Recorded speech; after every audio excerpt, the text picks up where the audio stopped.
CT coronary angiography or CT-CAG is gaining popularity as non-invasive coronary angiography, mostly as a screening test.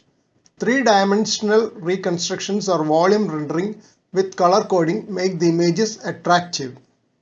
One of the difficulties in CT imaging of coronaries is the constant motion of the heart. This can be partly overcome by using ECG gating of the signals. Conventionally, this is done by retrospective ECG gating. This would mean that CT data is acquired throughout the cardiac cycle and only those signals during a particular part of the cardiac cycle, usually a diastolic frame, is used for final reconstruction of the coronaries. Please subscribe to this channel for future updates. Click on the subscribe button. Press the bell icon after that for all updates.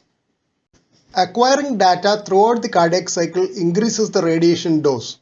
Now, prospective gating is used in multi-slice CT to reduce the radiation dose so that acquisition is done only during the selected phase of the cardiac cycle.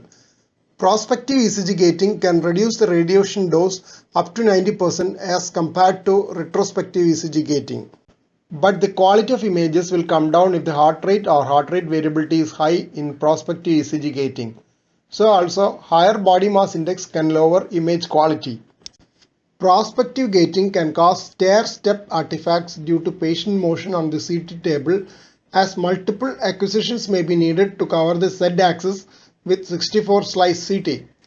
This is avoided in 320-slice CT as the gantry can cover the whole heart in one cycle due to better Z-axis coverage. Dual source CT also gives better results.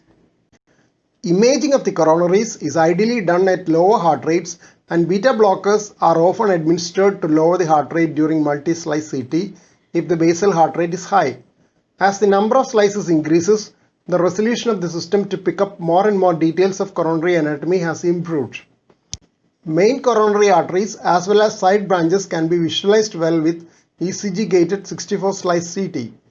320-slice CT will improve the quality of images further. The whole imaging can be completed in one cardiac cycle even with prospective ECG gating. This would mean that patients with cardiac arrhythmias are no longer excluded from cardiac CT evaluation of the coronaries.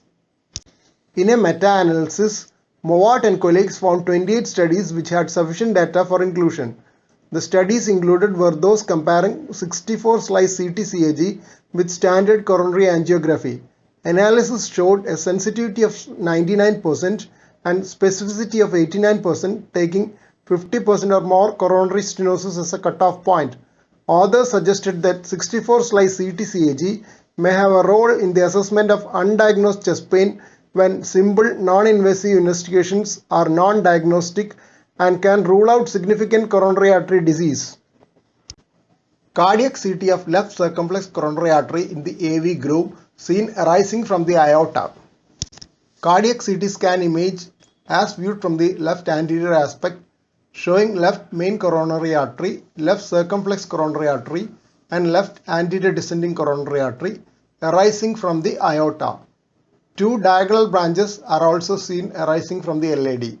LCX is occupying the AV groove. Cardiac CT image as viewed from the posterior aspect showing the LAD, left main, left circumflex and the coronary sinus. The main tributaries of the coronary sinus are also seen joining it.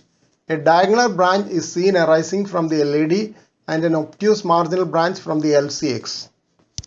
Cardiac CT image showing the right coronary artery in the AV groove. LAD is seen the left extreme of the image, though it is a bit blurred.